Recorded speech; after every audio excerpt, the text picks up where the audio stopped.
Good evening and welcome to the March 3rd Thursday Small Town Big Business Series. I'm Erin Passenger, a board member for Impact Corey. Our featured speaker tonight is Corey native and Corey Area High School graduate Cody Hoyt, who will be presenting What is Strategy Anyway? Cody, who previously worked for Hanes Brand and is the current owner-operator of a 35-year-old food company, began his professional career in the United States Marine Corps in 2003. Following his military service, he spent 2 years working in the oil and gas industry before shifting his focus to education, ultimately earning an MBA from Wake Forest University in 2014. Following completion of his MBA, Hoyt spent the next 6 years with Hanes Brand in Winston-Salem, North Carolina, working with the strategy team, and then served as general manager of the men's underwear business at Walmart and Amazon, which accounted for approximately $500 million of annual revenue. While his corporate career unfolded, Cody also began to explore the world of small business ownership, interested in how he could take control of his destiny while strengthening his roots in the local community. He set off on a journey to learn how to acquire and operate a small business in the Winston-Salem area. Along with his business partner, Cody purchased Mrs. Pumpkins in August 2020 and is currently one of the owner-operators of the company. So with that, I'm going to turn it over to Cody, and welcome and thank you so much for being here tonight. Thank you, Erin. I appreciate it. You're welcome. That overview kind of makes it sound like I take myself really seriously, but for some of you, I really don't. So, but thank you nonetheless. So, you're welcome. First, I just want to start by just expressing some gratitude for just the opportunity to come on tonight and talk. I mean, there's some friendly faces in the crowd here. I mean, I grew up playing football with Brody. Garrett and I were pals riding our bikes around town. Andy was yelling at me on the football field while I was playing football with Brody. So, I mean, just such a cool opportunity to come back and reconnect with a community that just meant so much to me. As Erin mentioned in my bio, I grew up in Corey and just had such an amazing experience growing up there. I mean, not without its own challenges in its own way, but you know, it's a place I just look back on with so much fondness, and it has a special place in my heart. And I actually brought my now wife back to Corey a few years ago and proposed to her at Mead Park on the little bridge over the lake.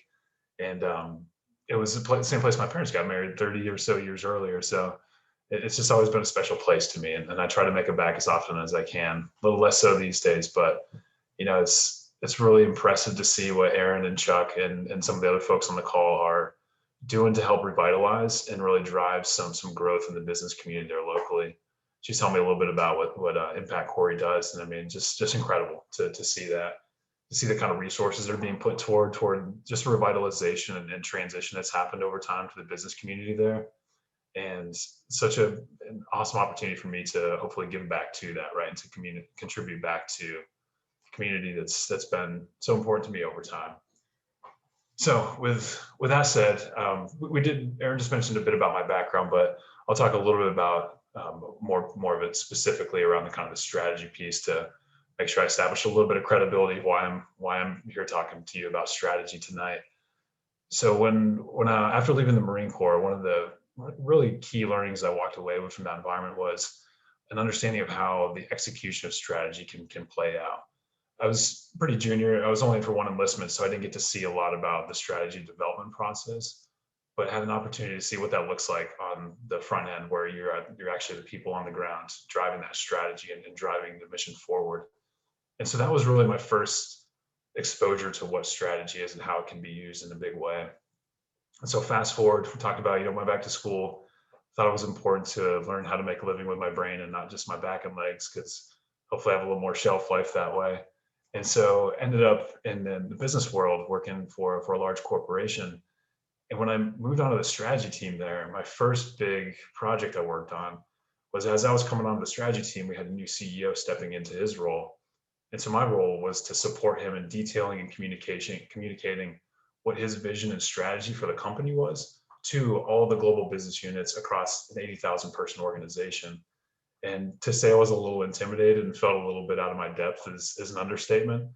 And so just knowing myself, I knew what I needed to do was to build some confidence quickly And so what I started doing was going around to people, leveraging relationships I built in the organization to learn how we as an organization talked about strategy. Because I definitely come in contact with our strategy, but just to kind of really like in a crash course, figure out how do we talk about strategy as an organization? How do the specific businesses think about their strategies in addition to how we as a company define strategy?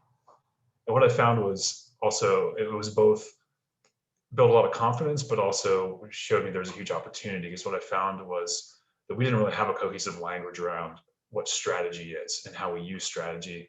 And ultimately, we didn't really have a clear definition in some cases of what our strategy was. And different people in the same business would talk about it differently. And it just showed me that there was a huge opportunity to help drive that forward, push that communication about our strategy down into the organization so people at all levels were all on the same page from top to bottom. And so the project turned out to be really successful and went on to do some other things on the strategy team. But ultimately, as Aaron mentioned, I made a transition to small business ownership, which was an interesting turning point for me in my career. It was something I'd wanted to do for a long time. And as my business partner and I got up to speed with this business we've purchased, which I'll tell you a little bit more about here in a minute, one of the things we realized we needed to do is if we wanted to add the kind of value that we thought we could and grow the business in a way that we thought we could, we needed to get some clarity and communication and some clarity around what were we trying to do and communicating that to all the people in the organization. What are we all trying to do here and how do we do that in a way that makes sense? And so I took my background in strategy, my business partner coming in with a strategy background as well. We sat down and spent a couple weeks earlier this year just thinking through what is our planning process for developing, evaluating, reevaluating what our strategy is as a business, and then how do we communicate that to our organization. And so it was really timely when Aaron and Brody reached out and asked me if I wanted to participate in the third Thursday. I said, yeah, I'm in the process of figuring out what our strategy planning process is. So let me bring a little bit of that to this group here and see if it's something that's interesting. And so let me take a second here and share my screen with you. Aaron and I did a little practice beforehand, so let me see if this comes up for everyone. You Aaron, have how'd we do? Yep. Good, got the right screen? Okay. Yep. Okay, so I told you earlier I don't really take myself all that seriously with this kind of stuff, but I did take it seriously in the sense that I wanted to make sure it was valuable to everyone here. So you'll see I've kind of just had some like funny headlines throughout the presentation, but that's really oriented around this idea that when we think about strategy, it's become this very mysterious, sort of elusive concept that may at times seem like it's only reserved for the elite among us to really understand what it means.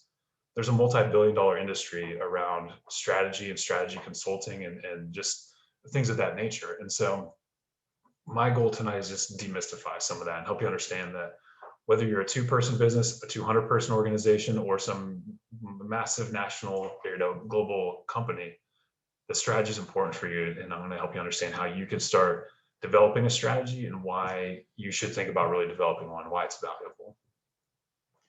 So I'm going to go ahead and jump on in here. So what is strategy anyway? That's what we all want to know, right? Okay, so before we actually dive in, I was just teasing you there for a second. So what I want to do is I'll make a couple promises to you.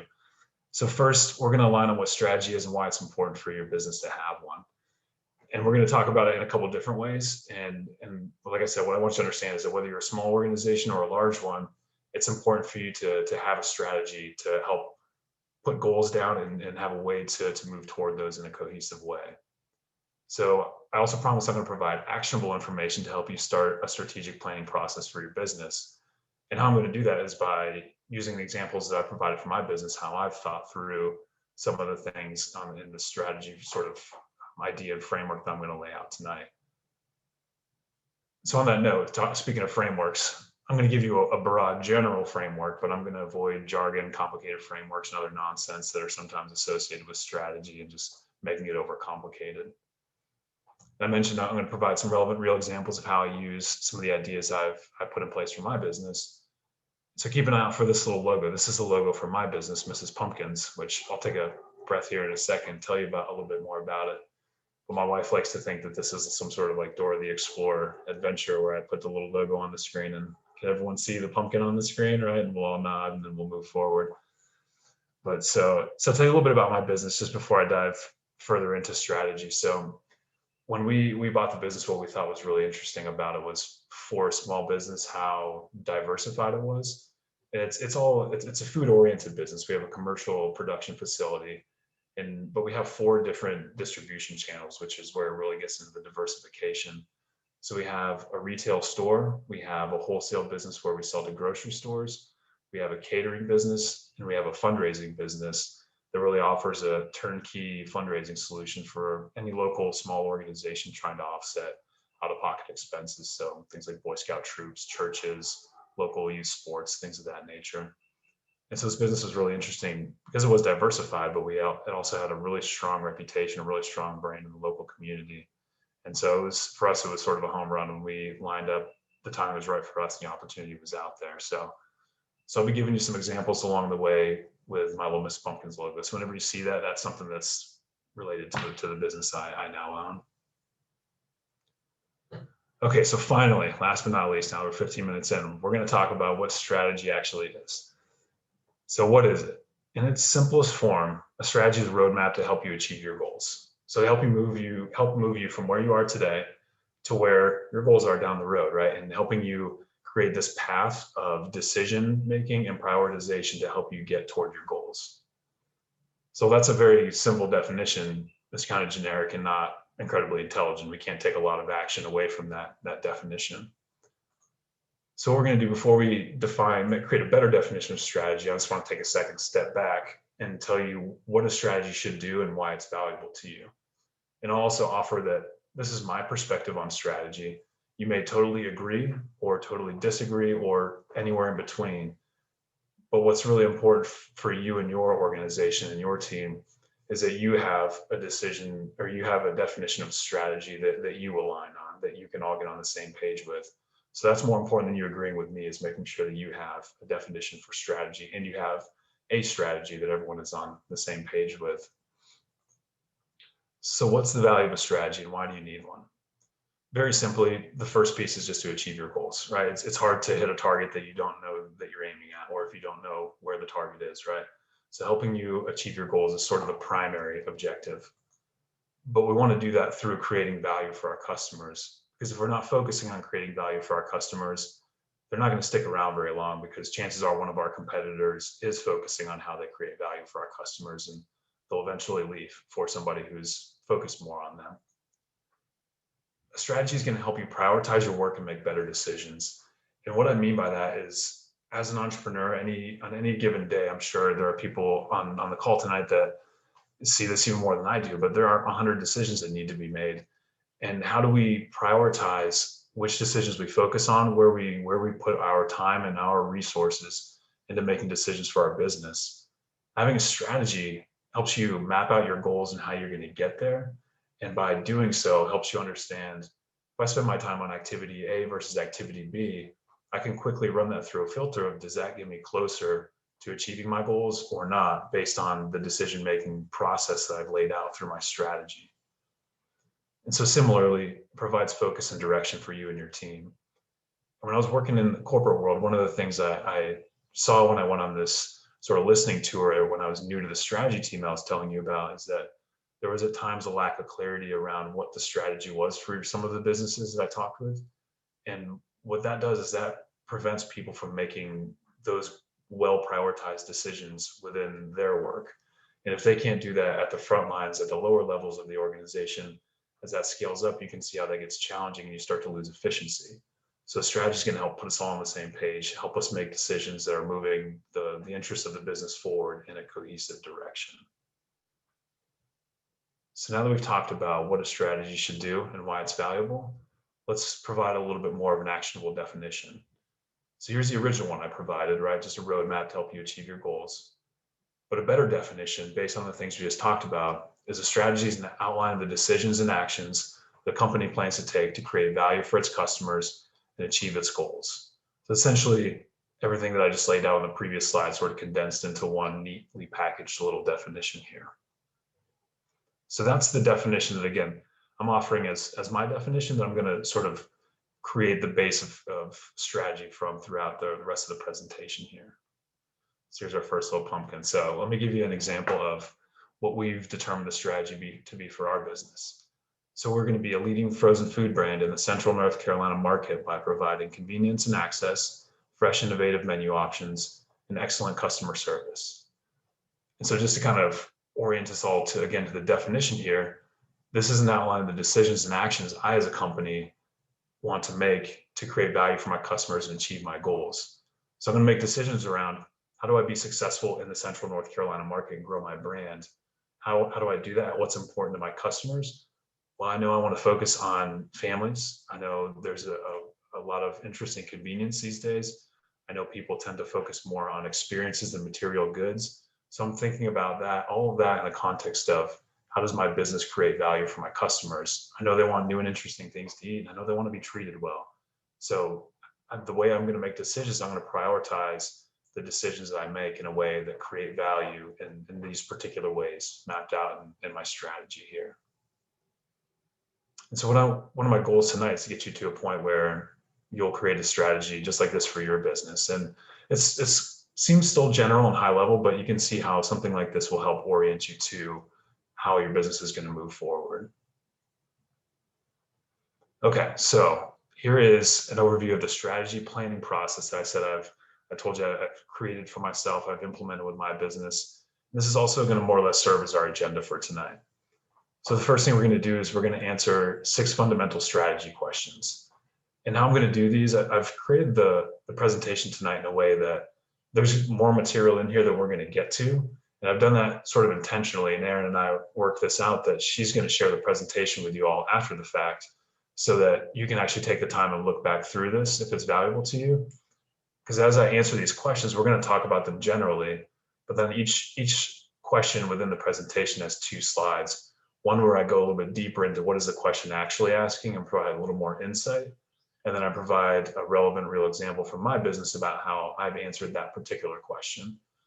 So again, we won't have time to get through all of those because I would either have to go really fast or you guys would be here all night. And I don't think either of those are a great solution for us tonight. So again, you'll be able to come back and revisit that later on if that's interesting to you. So we're going to answer those 6 questions. Then we're going to write our strategy, just like I did on the previous page, a cohesive little, sentence or 2 about what our business is trying to do, how we're achieving our goals through the context of creating value for our customers. Then you can get some feedback from some people around you, your significant other, friends, business partner, coworkers, whatever you name it. And then you're probably going to come back and rewrite your strategy because I know I have a tendency to write very, very grandiose things that maybe aren't the most meaningful or actionable. So that's a good time to pause, get some feedback, and then think about how you could rewrite that in a more helpful way. So then we're going to take the answers from our 6 questions, and then we're going to get down to the nuts and bolts of how does that determine the work to be done for our organization. Because answering 6 questions and getting a strategy on paper is really, really helpful and really important to the process. But that's not the real work. The real work starts after that. How do you then put resources toward answering, or moving forward in the strategic direction that you set for your company? So once we determine the projects and work to be done, it's all about the communication. Because having a great strategy on a piece of paper that you put in your desk, never to be seen or heard of again, you're kind of going to miss the mark in terms of the value you can add with that. Because again, it's about orienting the team and the organization to how we're going to make decisions and how we're going to move toward our goals. So if you're not telling people about that on a regular basis and going back and reevaluating if that's the right thing to have on paper, then you're missing a lot of value potentially. And so it's all about communication at the end of the day. Okay, so now we're going to talk about the 6 fundamental strategy questions. And these are questions that I've pulled from a handful of resources that I have on the last slide in the presentation is providing those resources to you, a couple of books and a really neat video that I'll tell you a little bit about. But so I've kind of combined these from different sources. So by standing on the shoulders of giants, I've helped create my own strategy planning process from people who have probably decades and decades of experience. And so as we think about how our business moves forward to achieve its goals, we first have to have a market opportunity. And if you on the call tonight, if you have your own business, chances are you've identified a market opportunity. If you're thinking about starting a business, it's definitely a great starting point for you to think about, because a market opportunity is, said another way, what customer needs and customer wants are not currently being met. That's a really important question to start with. So I've worked with some businesses along the way throughout my career who start with number two, what unique value do we create, but focus less on the market opportunity. And so you can be really great at creating a particular product or service, but if nobody wants to buy it, I think we all kind of understand where that goes, right? And so it's all about identifying where there's an opportunity in the market, what customer needs and wants are not being met. And then we come in with what unique value do we create? Said another way, how do we deliver the customer what they want and what they need in a way that's different from our competitors? And also thinking about that in a way, if you're going into a new innovative space where there currently isn't a competitor, how do you sort of entrench yourself from somebody coming right behind you and doing what you're doing faster, better, whatever the case may be? So how do you create unique value? How do you differentiate yourself in the market to deliver for your customers and their opportunity? And so once we know kind of the broad unique value we create, then we got to start channeling that into some specific areas here. So where do we want to play? And where do we want to play can mean literally geographically, where do we want to be? Do we want a business in Corey? Do we want a second location in Meadville, a third location in Edinburgh? But also in terms of customer segments, who are we going after? Are we going after families? Are we going after young millennials? Are we going after older folks? Some combination of those. Also distribution channels. How is our product or service getting in the hands or in front of the eyes of our customer? And then once we determine where we're going to, once we determine where we want to play, we have to figure out how are we going to win there, right? And so focusing on how are we successful in the channels that we've decided to play. What does it take to be successful? And so what I think about, to give you an example here, when coming out of our strategy planning process, one of the huge opportunities for us is launching an e-commerce platform. We have a website. We have a mediocre online presence, but there's just a ton of value that we haven't really begun to tap into yet. And so where do we want to play? If we think about a new distribution channel, we want to be in the e-commerce space. We want to be able to order and ship our food across the country.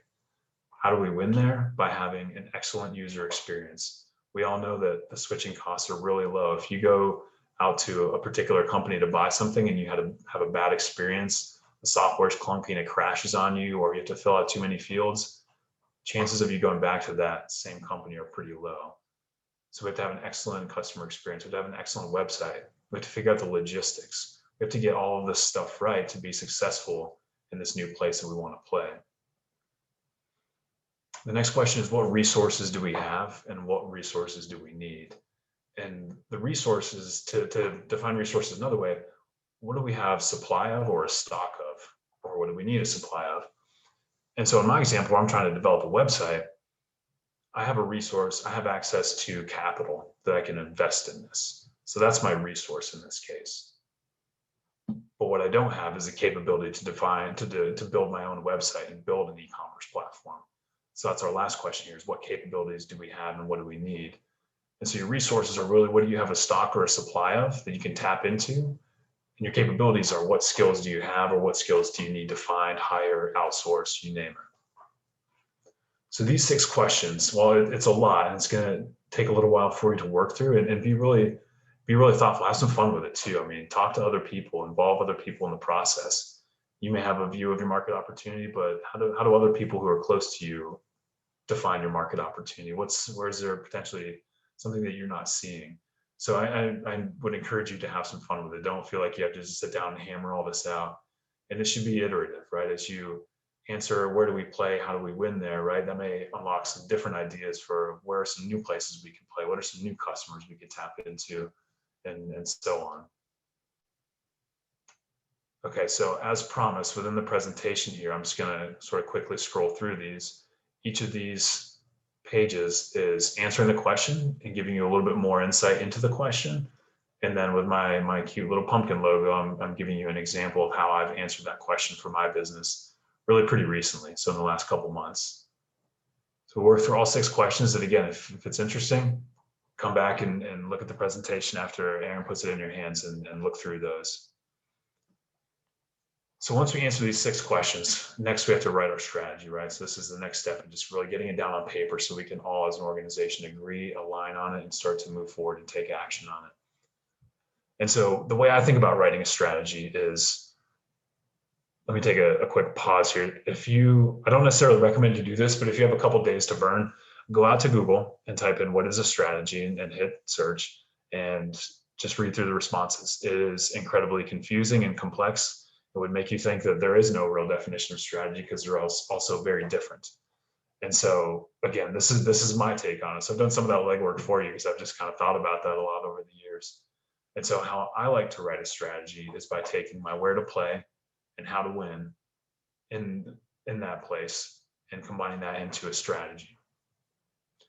So if you are to go back and revisit these and the where to play page and the how do we win page, I do rephrase those questions in a way that maybe is just a little more normal language or just a different way to kind of look at that question. So how do we position ourselves to best take advantage of the market opportunity? That's a different way to say, where do we want to play? And then how do we rephrase, how do we win there? It's given our where to play choice, how do we create unique value for our customer? And so going back to our fundamental strategy questions, the second one we answered was, how do we create unique value? That was sort of broad. That's really about how do we as a business, why do we as a business exist? What broad value do we add? And then how do we win there is really scoping that into, in this specific area, in these channels and these customer segments, how do we take that broad value and really dial that into how we're adding unique value for our customers? So to give you an example with my sophisticated color coding here. So where to play? Also said, how do we position ourselves to take advantage of the market opportunity? How I've said that for my business is, I want to be a leading frozen food brand in the Central North Carolina market by providing convenience and access. So there's all sorts of where to play in there. Geographically, Central North Carolina. Customer segments isn't as clear in there, but the convenience and access, I'm focused on families with a lean toward the millennial side, knowing that they prefer convenience and access. Where do I want to play in terms of products? Frozen food, right? Some things that I've determined that I can scale really quickly, find a lot of value in, and also I can reduce waste because they have a pretty extensive shelf life. So given those where to play choices I've determined, how do I create unique value there? These two aren't totally separate questions, right? Because I talked a little bit about some of the value I add and where I'm playing, but to go a little bit deeper, I know people want innovative menu options. They want new options in front of them all the time and excellent customer service. In addition to the convenience and access that sort of lays in the middle of where do I play and how do I add value, sort of a little bit of overlap there. So I'm creating unique value by having identified the market opportunity where I know my customers want an excellent customer experience. They want new menu options in front of them on a weekly basis. So I know that they want that, so I'm going to try and meet them where they are with those ideas, with those options in place. Okay, so now what? We've written our strategy down. We have our strategy written on a piece of paper so we can impress everybody at the next barbecue that we can hopefully get together for here pretty soon. So what comes next? So I mentioned earlier, projects. That's what comes next. So this is where you spent all this time and thought and worked on crafting a strategy. Now that's going to turn into projects, to work that's actually done in your organization. And I'll give you an example here. So kind of taking that same example I gave earlier, if I'm trying to build an e-commerce platform, let's widen that out a little bit and say my where to play is to focus online. My online profile needs to be complete and accurate. As a retail food brand, people are looking for me on Yelp, TripAdvisor, Google, a whole handful of other places. And so I need to focus on making sure that my profile at each of those is correct. Even the simple stuff like my hours of operation are correct, my contact information, that I'm responding to reviews, both good and bad, with in a pretty timely manner.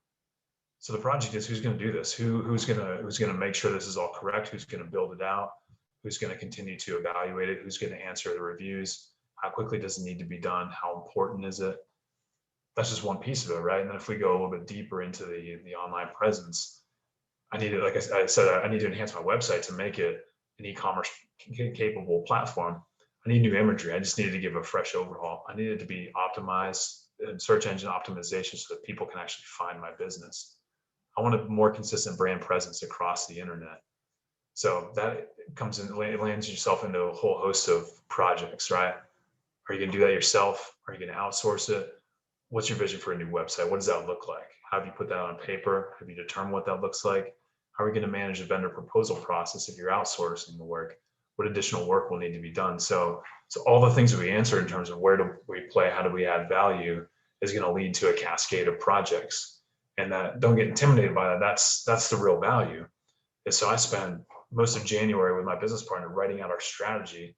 And then we spent a couple of weeks in February determining, what do we do with that now? What are the projects? And so I built myself a Gantt chart. If you're not familiar with that, it's essentially just a calendar of tasks that helps you keep oriented and keep yourself accountable to deadlines you set. And I have a ton of projects in that thing, but it's so helpful because every day I go in, if I get through the important and urgent stuff for the day, and then I turn and say, okay, what can I do to move myself closer to meeting my goals based on the strategy that we lined out that determined all these projects we're going to do. And that's how I organize my time every day. And I feel, at the end of my week, I look back and say, okay, I did these 2 or 3 things that were big and really helped me move forward in a big way. And it's been such a helpful way to organize because, again, as many of you know, as an entrepreneur, any day there's 1,000 things to focus on, and having that focus and clarity is so critical to making sure we move forward. So the last step in my strategy process here is to communicate it. So write it, print it, make it visible for your team. Again, don't put it in a drawer in your office, never to be seen again. Take time to introduce it to your team, because this may be, it's going to be new to them to some degree. If you're taking time to write it or rewrite your strategy, it's going to be new to them. I love the idea of co-creating with your team. There'll be parts of this process where the people in your organization are going to know some of the answers better than you do. For example, if you own a retail store like I do, the people who spend every day interacting with the customers, they have a really good understanding of who our customer is, what they're looking for, and what's going to keep them coming back. Promotional cadence, promotional items, pricing, they know a lot of that. I have a lot of data at my fingertips that I can sort through and get some answers, but combining that and my experience with what they're seeing in real time every day, that's where the real value comes in. And the other really valuable part about co-creating this with your team is the idea of buy-in. If you sit in your office and you write out your strategy and you determine all the projects and you just go say, hey, everybody, here's where we're going and here's what you all are doing. That's better than not having a strategy and a list of projects that help fulfill that strategy. But it's also not ideal, right? If you can work with them along the way to figure out some of the parts and pieces, I think you're going to be in such a better place, because then when it comes time to start executing on it, they're going to be very familiar with it. They're going to have some buy-in because some of what you've written has them all over it, right? And so that can be a really valuable piece of the process. So I think it's important too that once we write this, we don't just put it on the wall and let it be, right? From time to time, let's go back and look at our strategy, make sure it still makes sense, make sure the market opportunity is still what it is. And think about how much has changed in the market in the last 10 years. Look how people shop. They shop online at an increasing rate, an exponentially increasing rate.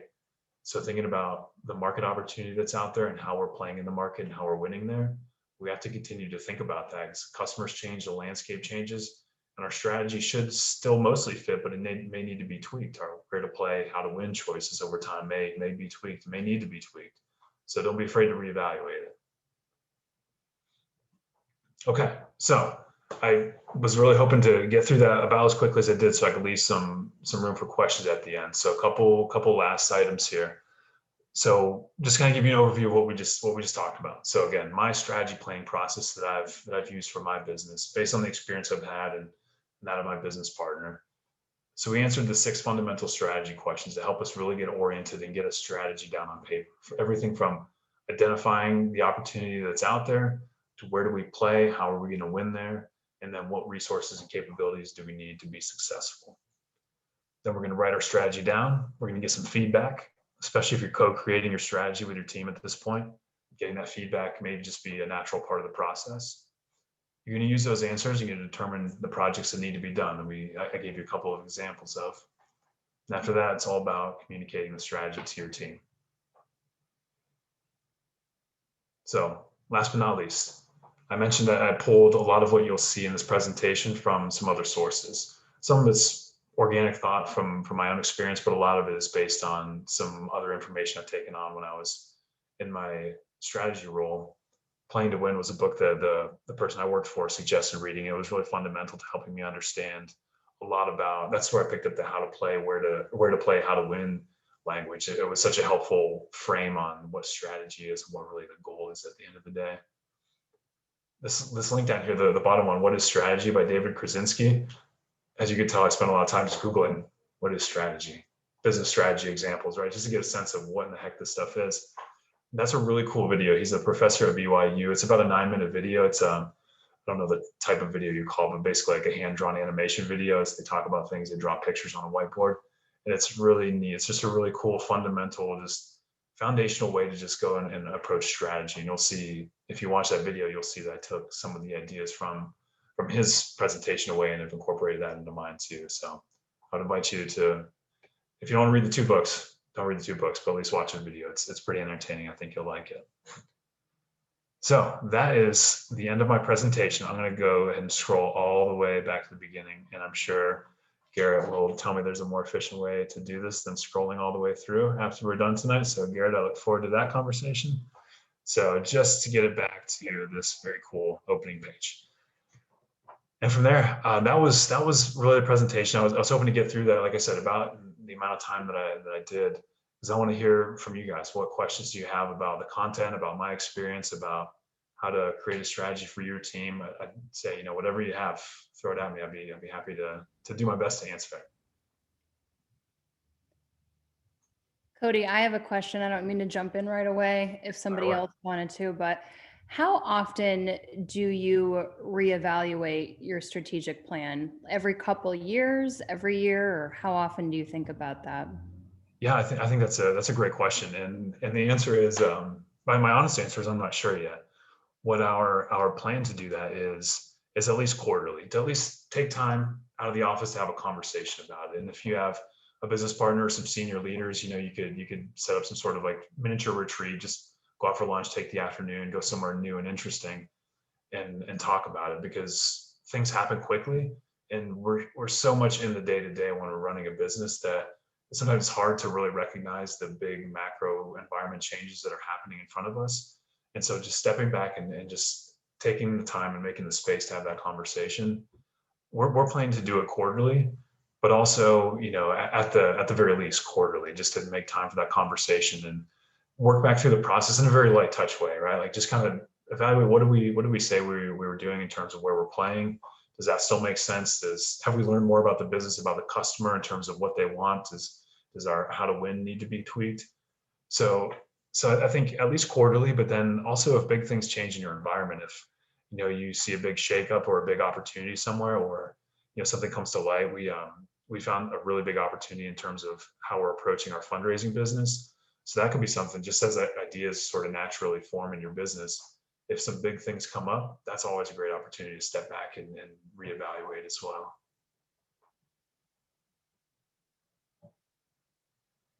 Thank you. I also saw that you purchased the company in August 2020. So that was in the middle of the pandemic then, right? Yeah. How did that play a role? Did that play a role in how you had to rejudge things? It really did.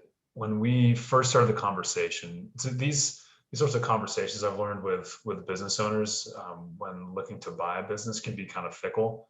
And we were buying a business from 2 folks, husband and wife, who had built a business literally out of their basement 35, 36 years ago, and had run it. And it was their baby. And they had a lot of pride in it, and they had built an incredible business. There's a ton of opportunity on the table, but it was in incredible shape. And so the conversation is just kind of fickle at its core. And so we'd actually started the conversation in 2019. My business partner and I, we'd just been friends for a really long time. And I was moving quickly down this path, and eventually he decided he wanted to be on board too. And we went out to the market, started looking, found Mrs. Pumpkins was up for sale, and both fell in love with the idea, with just what the business was, the business model, the differentiation. And we started the conversation with the previous owners. And it took a while to flesh out some of the details, but then it just kind of went from guardrail to guardrail, it seemed. They didn't want to sell, and they did. And then this is 2019, they decided that they wanted to sell it, but not until the end of 2020. And then when the pandemic set in, it was totally off the table. So it was just all over the place. And eventually they came back to the table, and we nailed it down and said, hey, we want to buy it, but here are the terms, let's do it by this date and get it knocked out. Otherwise we're done. We have to move along. But what we saw when we got into the pandemic was obviously a little concerning at first, right? But what we saw with our business, so I mentioned we have 4 business lines. We have a retail store and a wholesale account, or a wholesale business where we sell the grocery store accounts. So I'll put those 2 in one bucket.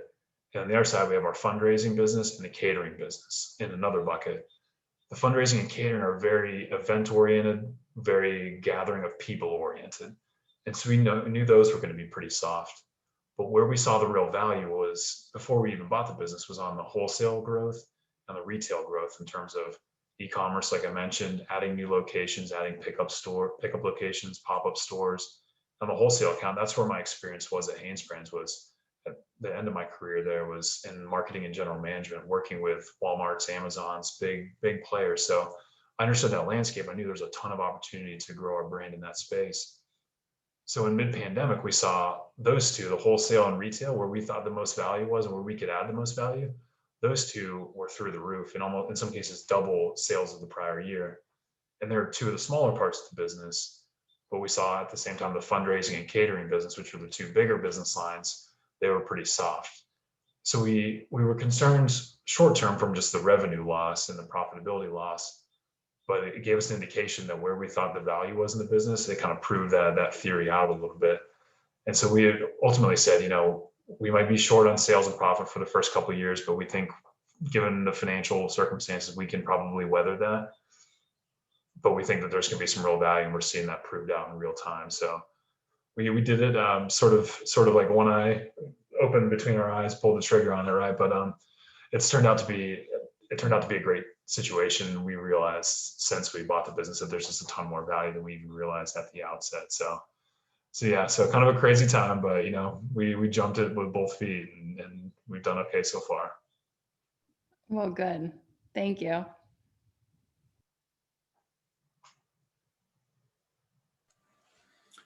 I'll throw out a quick question. I liked when you were specifically talking about sort of co-creating your strategy with your team, and including lower tier, lower level people, not necessarily just executive or C-level staff, and specifically talking about people who literally work in the retail space, and they're the boots on the ground people, know more day to day about your customers' wants and needs and how to address those. I guess the only question in that sort of situation is, and maybe you have the perfect workforce and they're all great people, so you haven't had to run into this or deal with this, but have you run into anybody as you've come in as a new owner of the business who wants to push back because they've been there longer and they want to say, but this is how we've always done it, or something along those lines? And how have you dealt with that? Yeah, no, that's I love that question. And as we were coming in and developing our strategy, that was the one thing we had in mind. It's one of the incredible things about buying this well-established business was we just love the team and the culture that had been established there. And the team that's there is incredible. We've been lucky that most of them have decided to hang around. We have really four people as sort of our management, senior leadership staff, and all have been there. I think the most junior has been there 10 years. Some have been there as long as 20 years. So just a ton of just institutional and organizational knowledge. I can go back there, and we had an opportunity to tell you a quick story here. We had an opportunity last fall. One of the local hospitals, the executive chef came to us and said, I want to do an employee appreciation meal and give out 5,000 apple pies for my employees. Can you do that? And I was like, I don't know, man. Let me ask some questions. I'll give you a call back. And I went and talked with one of our kitchen managers, and he didn't even stop what he was doing. He was chopping broccoli, and he just goes, yeah, of course we can. And I was like, okay, great. So what your questions, I think, Gary, is so important, because it's a balance, right? It's me. How can I lean on your experience and your institutional knowledge, but also help you understand that we as a business can grow so much further by thinking about things a little bit differently. And so I think it's really, so first and foremost, I think it's really about building relationships, especially me as a new business owner, getting to know them, letting them get to know my style. And what I was really cognizant of early on was not coming in being this just slick MBA guy coming in and totally just turning everything upside down. And for me, it was all about how can I just take some time, build some credibility, build some relationships, get some quick momentum, and show them that I'm here to listen to them and learn from them. But also at the end of the day, I also want them to know that I'm bringing my experience and we're going to do some things a little bit differently, right? And so what a lot of those conversations have looked like is we have an idea, right? We actually have an opportunity. I'll kind of illustrate this with an example. We have a facility that's coming open right beside ours, and we actually need to scale our facility. And so I took the idea to them, and we sat down and said, what would you guys use this space for? And they said, I would use it for extra table space and maybe a small freezer. And we told them, well, we're looking at growing our fundraising business and needing capacity to store a lot more. So we think we should make it all walk-in freezer space with this other, smaller piece on the side. And at first they were a little resistant to it and say, well, I think we could utilize this space better. And so what we were willing to do is just have a conversation with them and help them understand what our perspective was and where we're coming from. And I don't think there's ever a perfect formula for that sort of thing. But I think for me, it's how can I do it in a light touch way that both shows respect for their experience and their knowledge, but also helps show them my vision of where I'm trying to go and try and just find sort of a harmony around there. And, one thing I feel like I'm learning by the day is we have this idea of leadership in our minds, potentially from what we see in TV and movies. It's this great glamorous thing, but all leadership I've learned really is, especially in the business world, is just hard conversation after hard conversation. And so being prepared for some of those and just knowing where I want to spend my leadership capital, right? What's really worth pushing on and what's worth saying, hey, you know what? I have an answer, you have an answer. That's great. Go ahead and do it your way. But then when it comes to these bigger strategic ideas, how can we take some time, be a little patient with that conversation and let it develop over time a little bit? Hey, Cody, if I can jump in and really in the same vein, I think as Garrett was thinking, we rely an awful lot on volunteerism and I like what you said in regards to leveraging relationships. I think that's extremely important. So most of the people do buy in that are volunteering. But as you well know, we have a smaller town with some traditionalism. It sounds like you have been fortunate to work with a partner that buys into the same vision as you. So talk a little bit about your experience with those who don't buy in, with addressing, how we use strategy to I don't necessarily mean get rid of traditionalism. We don't want to break some of those things, but also change that mindset a little bit for those who don't buy in, that we're looking through that experience but won't necessarily participate. And how do we get that to benefit us as we continue to move forward and break through some of those walls? Yeah, that's a great question. So I think it really starts with establishing that vision and establishing a sense of belief in what our mission here is that we're trying to do. To speak specifically about volunteer organization, I think being very clear about where you're trying to go and what you're trying to accomplish and how you're trying to do that. And I think what you hit on there is perfectly aligned to the challenge that I face, right? The traditionalism, I've been here for a while and I've seen and done it, versus hey, here's the new way we're going to think about it. And I think it's really, I keep using the term balance, but I think that's sort of imperative, is that you find a balance. It's not all about, we're no longer doing it your way, we're going to do it my way, but it's really about finding that compromise, finding that place where you can both coexist with, I understand that, you have a lot of experience and you have a perspective on how we can do this, but I also have some knowledge on how we can do this in potentially a bigger way or in a different way. And I mean, to get kind of tactically, like anytime you can use visual aids for something, I think to show, for example, what I've done with some of my folks is we've gotten a little bit of pushback in terms of, well, we've always done it this way. What I like to do is put together just a quick set of financial projections that if we continue to grow where we're growing, that's great. 3-4% a year is great. But if we make these big investments and do some things just structurally different than how you're seeing them, that 3-4% could turn into 20%, 25%, and have a conversation around what does that look like for us, right? What are the things we can do as an organization? We can bring more people in. We can just do a lot more in the local economy. We can do a lot more for ourselves, for our employees.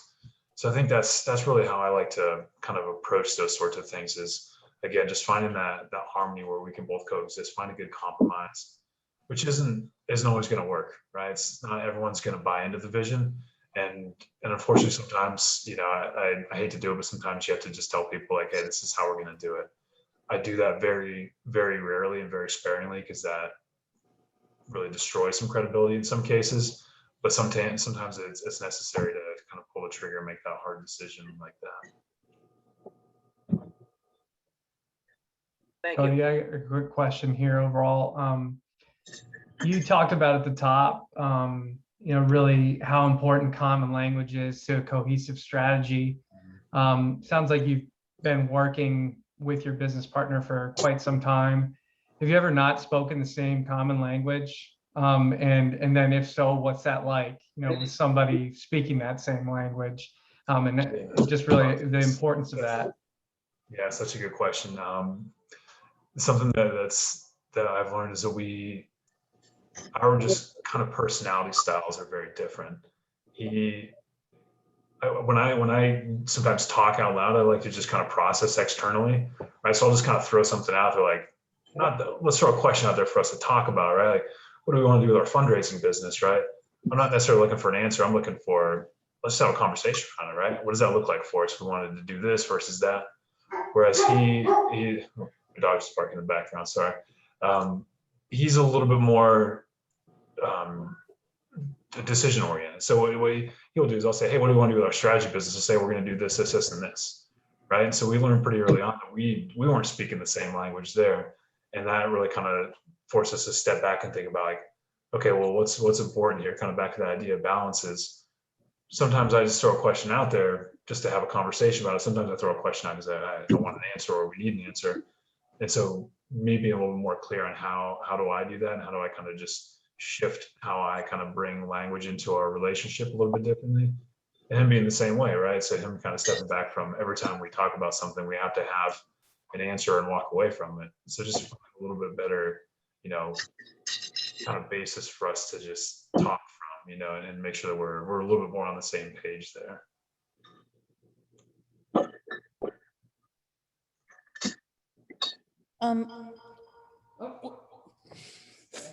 We got the techno going here. We're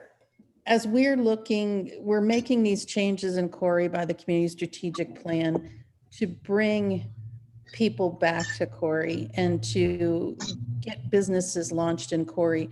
As someone who's doing this, what were the top things you were looking for in the community to start a business there? Yeah, so having bought a business, it was a little bit different because the kind of back to the idea of the market opportunity.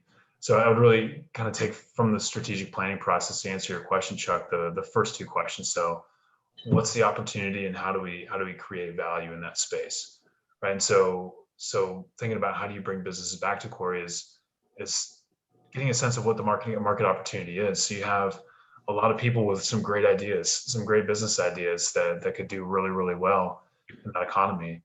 And you have some people who have probably a lot of experience who could maybe partner with those people, right? And so how do you bring those two together? So I think the opportunities, you just have a lot of ideas and a lot of potential out there. The value that somebody like an Impact Corey can have is by delivering value, you can do a couple of different things. So one, it's making sure that those people who are out there who may have some ideas, they have a place to go to create, right? And so we talked about a co-working space earlier. So having some sort of space where they can get together with like-minded people allows those ideas to start to formulate and come to the surface a little bit, and inevitably will lead to probably more ideas coming out of those conversations. I think how can you align those people with resources, right?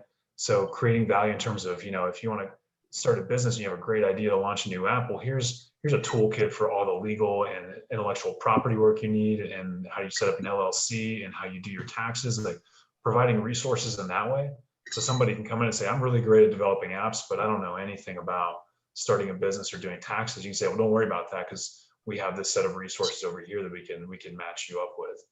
So creating value by just, again, finding out what that opportunity is and thinking kind of long and hard with your team and brainstorming, and then figuring out how do you deliver value, whether that's aligning people to resources, connecting people to other people, connecting people to mentors or something like that.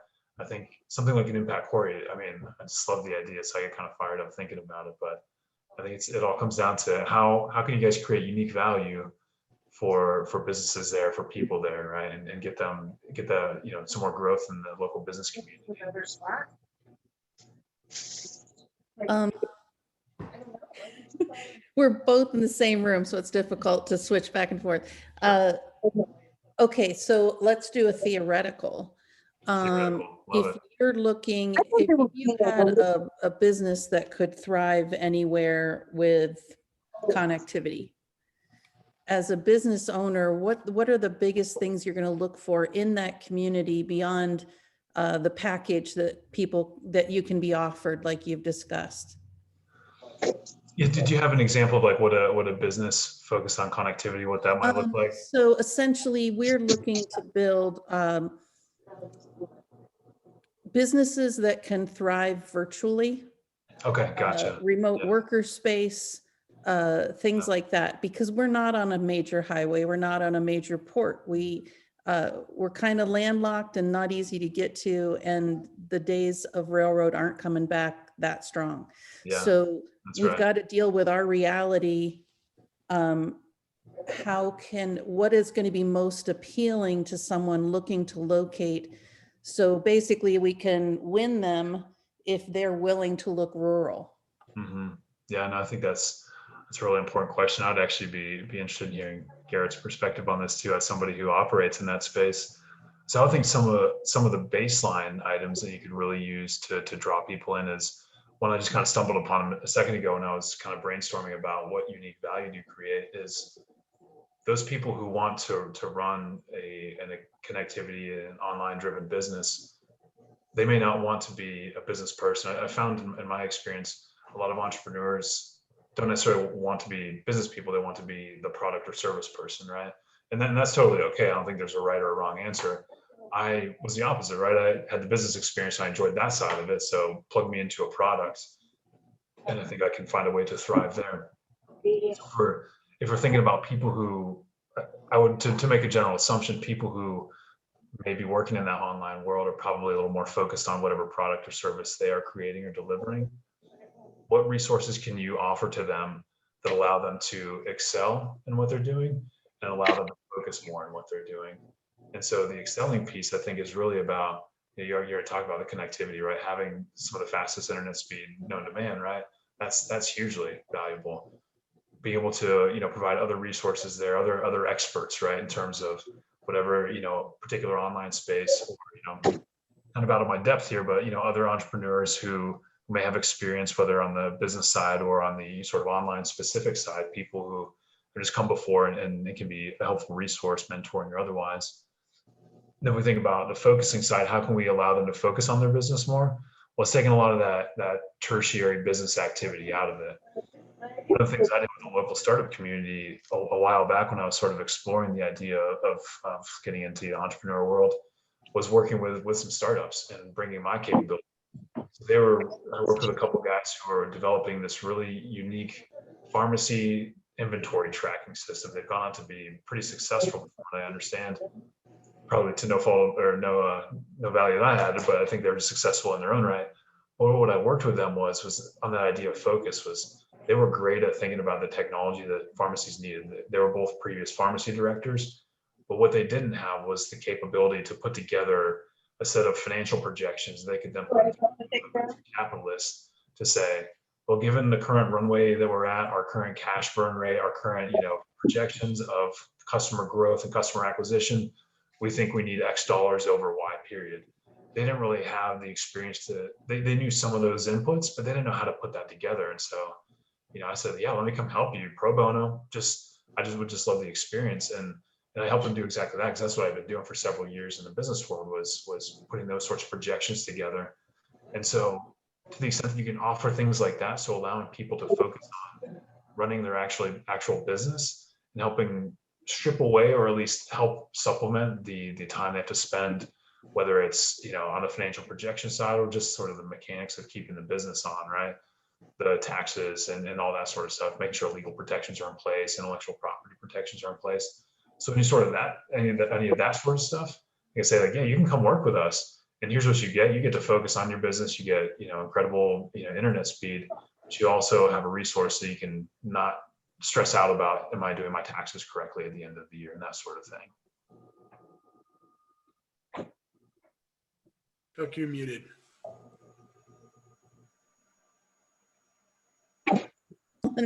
We can't work it out here. I said, Brody, we have our marching orders. Thank you. Just to speak to that, you are 100% correct, Cody. Thank you. I don't want to hijack the conversation or anything, but I will just say, as a person who in 11 months formed and liquidated my own LLC a few years ago, it was because I was intimidated by the taxes. I didn't fully understand what I needed to do and what all was on the table. And if like that's the sort of thing that we could offer in Corey, that would be amazing. If there was some sort of like business development group that would sort of help with that, especially for small startups that don't have a ton of money yet, a ton of cash flow just yet, but find a way that, I would have been willing to give someone a percentage at that point because I had no idea what to do. And knowing that I had potential to grow it, but I just panicked basically. And on top of that, in a completely unrelated to tech field, we have a friend, Cody, that you don't know this just yet, but this friend of ours is basically on the cusp of being able to open their own manufacturing plant, but is basically freaking out about the prospect of owning a business rather than just being like a maintenance guy or a foreman in the shop. But he has like a golden opportunity in front of him, and we're trying to talk, and I'm trying to work with him and then help connect him to resources as far as legal and financial and taxes and all that. And that's the sort of stuff, you are exactly correct, that when you have remote work ability, you could be anywhere in the country. Why would you relocate to Corey? For startups, it's stuff like that. For established businesses that could still be anywhere but want to come here, it's going to be Mission Main Street stuff that we're working on in Corey to try and have small businesses and the kinds of things that would attract people to Corey, I think. So I think you nailed it. Sounds like I need to have a conversation with one of our friends. I think the three of us need to sit down and talk about some things. I think so.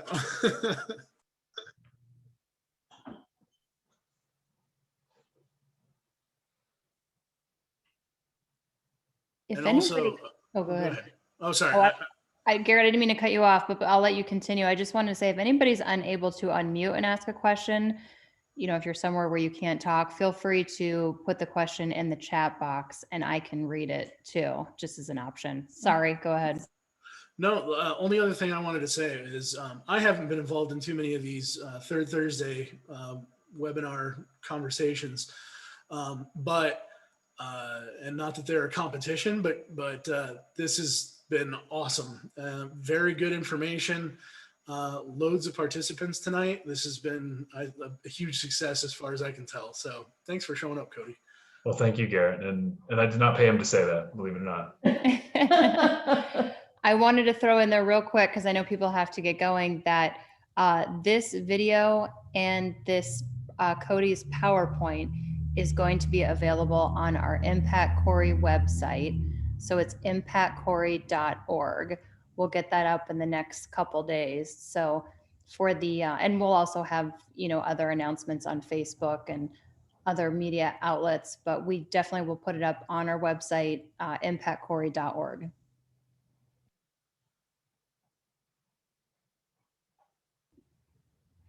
Any last minute questions for Cody?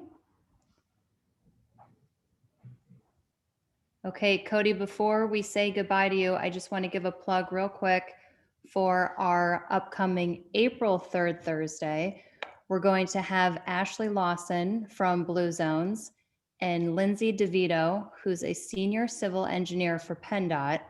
Ashley is going to discuss the Blue Zones active transportation plan, and Lindsay is going to be discussing the upcoming PennDOT repaving that will allow the addition of a bike and snowmobile lane on North Center Street. So the two kind of go hand in hand. So they'll be doing a co-presentation. So that will be coming up, and same time, 6 o'clock. And we will send out reminders to everybody as it gets closer. And Cody, thank you so much for being here tonight. That was a fantastic presentation. Again, all the materials will be available. We'll have the video on YouTube and the PowerPoint and video on impactcorey.org. And when Mrs. Pumpkins is ready for a second location, we will have all the support services you need, Corey. Hey, this is great, Aaron. I really appreciate you and Brody reaching out. It's been great to reconnect with some old friends here. And like I said earlier, be able to give back a little bit. So I appreciate the opportunity. Yeah, very appreciative to Brody for making the connection. So thanks, Brody, if you're still on.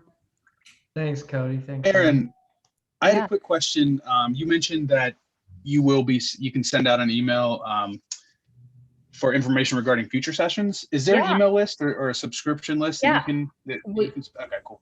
Will you do me a favor, and in the chat box, would you put your email in there? I don't know if I want all these people to know what it is, but yeah, I'll do that. Okay, well, you can email me. No, I'll put it in there. Okay, I was gonna say, if you're, I think we're a safe group, but just in case. If you want to stick it in there, I can definitely add you to my list for sure. Cool. I'll type it in a second. Thank you. Okay, thank you so much. And thanks to Cody for presenting today. It was really interesting. Yeah, good to see you, my friend. Okay, you guys. Well, thank you very much. I'm going to leave it open just for a little bit. So if anybody wants to put their email in, I'll definitely add you to my list. And again, thanks to Cody for being here tonight. Hey, you're very welcome. I'll go ahead and turn control back over to you here, Aaron. Okay, thank you.